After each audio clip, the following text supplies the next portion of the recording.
이상하지 않아요? 왜 박용진이 10%에 들어가고 김영주가 10%에 들어가죠? 그럼 이재명은 10%에 들어가야 되지 않습니까?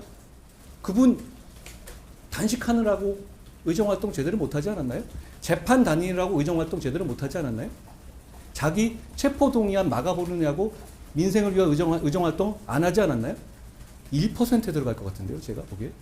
시스템이라는 건 예측 가능해야 되는 겁니다. 저는 김영주 같은 분이 10% 들어가는데 이재명 같은 분은 안 들어간다?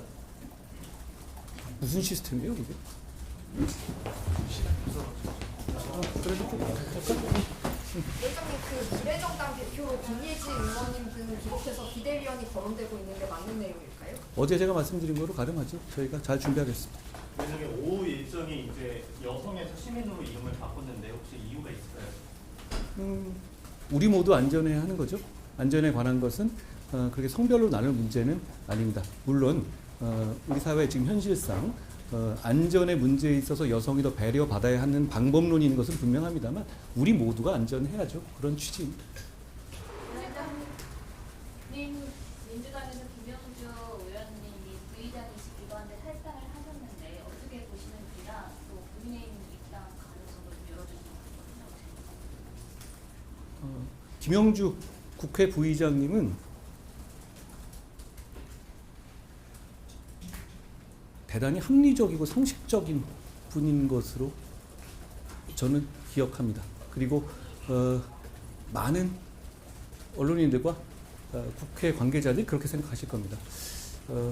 제가 법무부 장관을 할 때 안민석 의원이 황당한 소리 할 때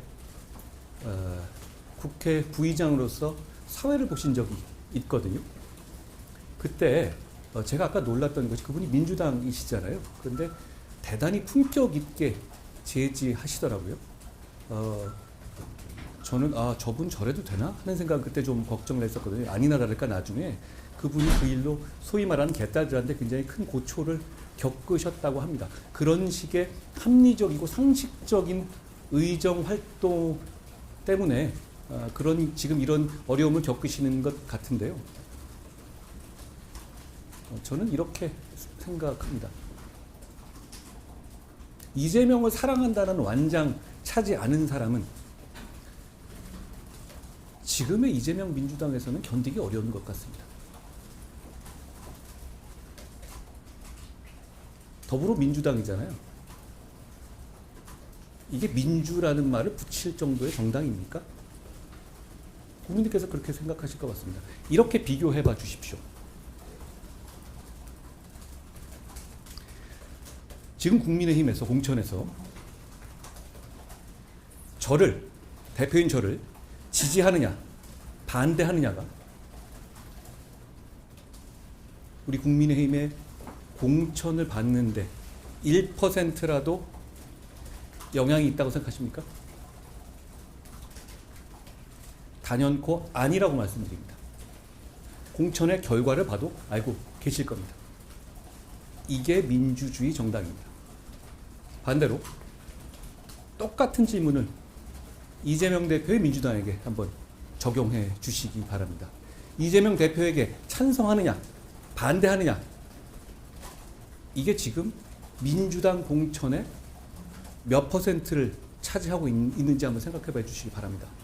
거의 전부 아닙니까? 김영주 부의장 같은 사람도 견디지 못하는 정당을 만들었습니다. 이재명 대표가. 도대체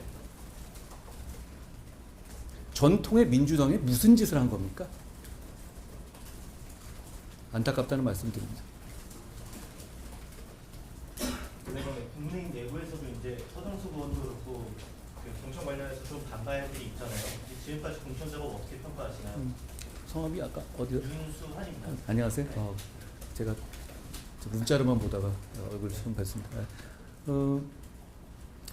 제가 늘 말씀드리지만 공천은 지금 우리 국민의힘 쪽에서 나올 수 있는 모든 훌륭한 분들이 한 자리를 놓고 경쟁하는 거잖아요. 그러다 보면 애석하게도 훌륭한 분들이 공천을 받지 못하게 되는 결과가 필연적으로 생길 수밖에 없습니다.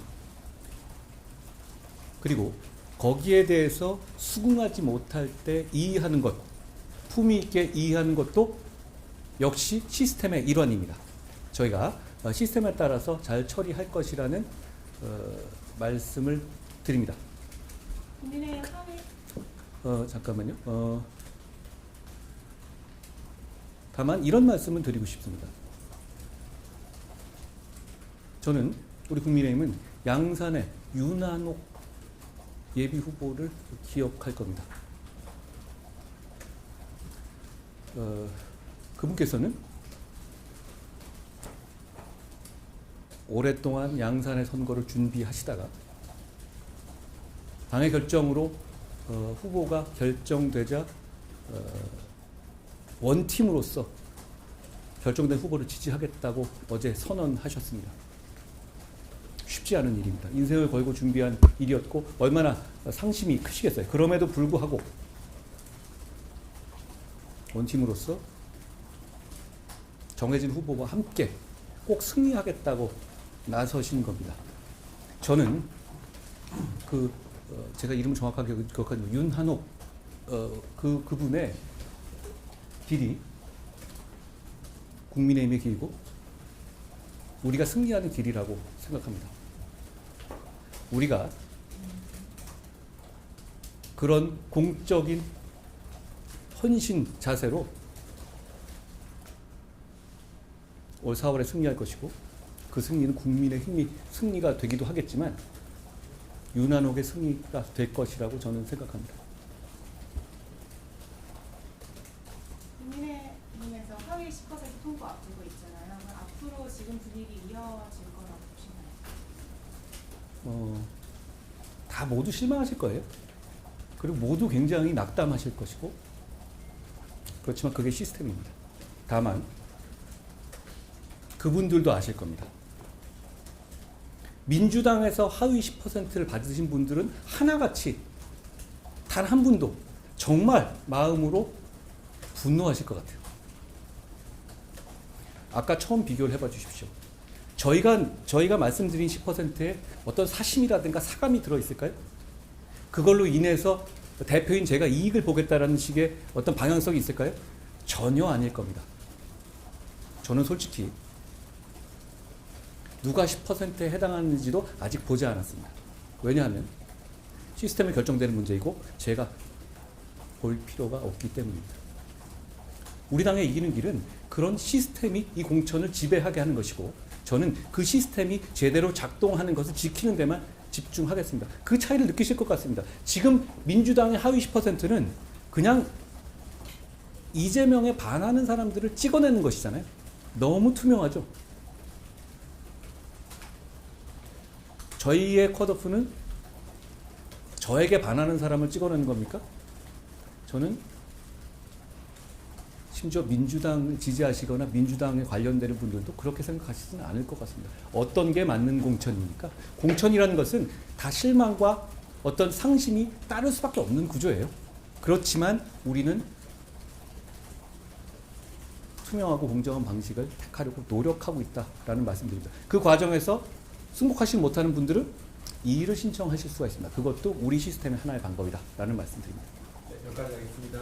위원장님, 이게 민주당이 하위 10%를 발표를 하고 있어서 이게 정책을 때문에 여론조사를 돌린다는 지적이 있고 또 기성조직에서 이 여론조사를 돌린다는 지적이 있는데 어떻게 보십니까? 제가 대장동식 공천, 정진상의 옥중 공천이라고 했죠. 그게 사실로 드러난 것 같은데. 저도 놀랍네요. 제가 말해놨지만. 형님 꼴찌였대요? 이 말이 결국 그런 식의 사짜 비선 여조를 근거로 한 것이었던 것 같은데요. 비선 동원하고 자기가 이재명 대표가 과거에 용역업체였던 여조업체 동원해서 여조 돌리고 그리고 그걸 근거로 조롱하듯이 직접 자기 소속 당의 구성원에게 전화해서 그런 말 하는 것, 이게 대장동식 공천이고 이게 정진상의 옥중 공천입니다. 저는 반드시 이겨야 되겠다는 생각을 다시 한번 가집니다. 왜냐하면 이재명 대표의 민주당이 이번 4월에 선거에서 이기게 되면 국회를, 이 나라를 대장동식으로 운영할 것이기 때문입니다. 최선을 다하겠다는 말씀드립니다. 국민의힘의 대표로 임요한 전 신위원장이 계속 거론되는데 검토해 본 바가 없습니다. 위원장님, 어제 조국 전 장관이 필승기에 어제 말씀하신 석사장교 관련해서 반박글을 올리셨는데 혹시 보셨다면 어떻게 생각하시는지? 안 봤는데요. 뭐 국민들께서 판단하시면 될 것 같습니다. 저는 이제 조국 그 전 장관의 개인에 대해서 비난하고 싶은 생각은 전혀 없고, 다만 지금 이 민주당이 추진하고 있는 민주당계의 비례정당이 조국 같은 분, 그리고 86 운동권을 훨씬 넘어서는 종북 운동권을 국회 주류로 만들기 위한 것이다 라는 점을 지적하는 것이다 라는 말씀을 드립니다.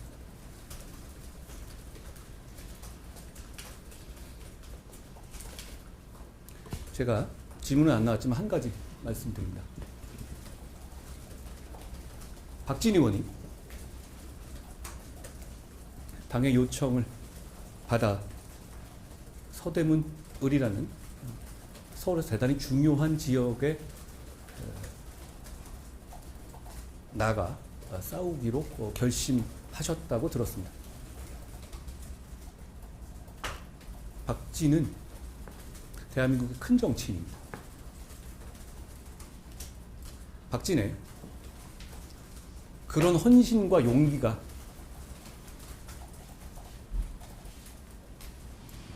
우리 국민의힘을 동료 시민을 위한 승리로 이끄는 길이 될 거라고 생각합니다.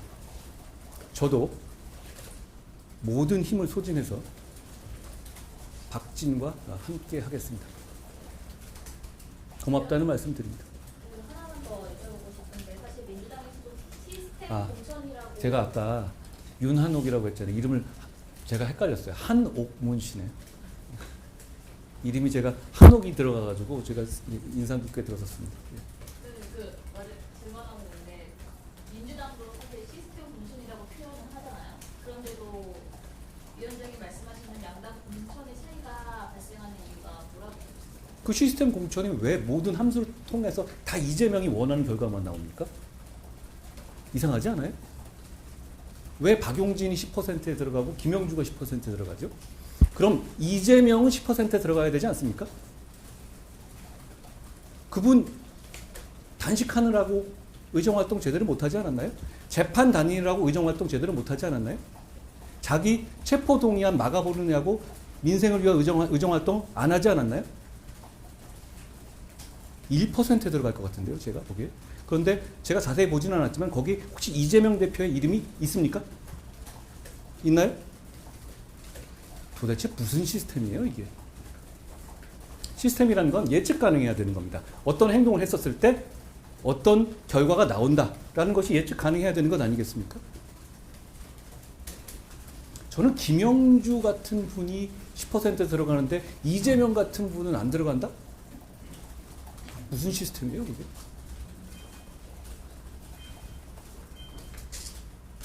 의원님, 박진만 장관님 말씀해 주신 것 중에 이모노라 비서관 같은 경우는 어디를 좀 출마를 해야 된다고 보시는지. 저는 뭐 늘 시작할 때 제가 말씀드렸는데요. 결국 선민 후사 해야 되는 거고 함께 가면 길이 된다고 생각합니다. 결국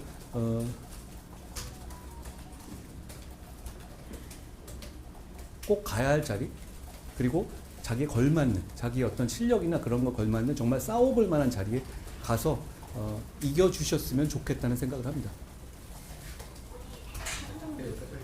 강동지역 농협에서 정치자금법 위반 관련해서 한영 의원이 거론되고 있는데요. 비대위 입장이 있을지. 늘 말씀드리지만 항상 총선 때 여러 가지 이런 이슈들이 제기되잖아요. 어떤 여러 가지 이제 주변 상황 때문에 그러겠죠. 중요한 객관적인 팩트를 확인하는 겁니다. 저희는 그 부분을 명확히 할 것이고 그 부분의 결과에 따라서 당연히 합당한 조치가 취해질 겁니다. 그렇다고 해서 어떤 음해일 수도 있잖아요.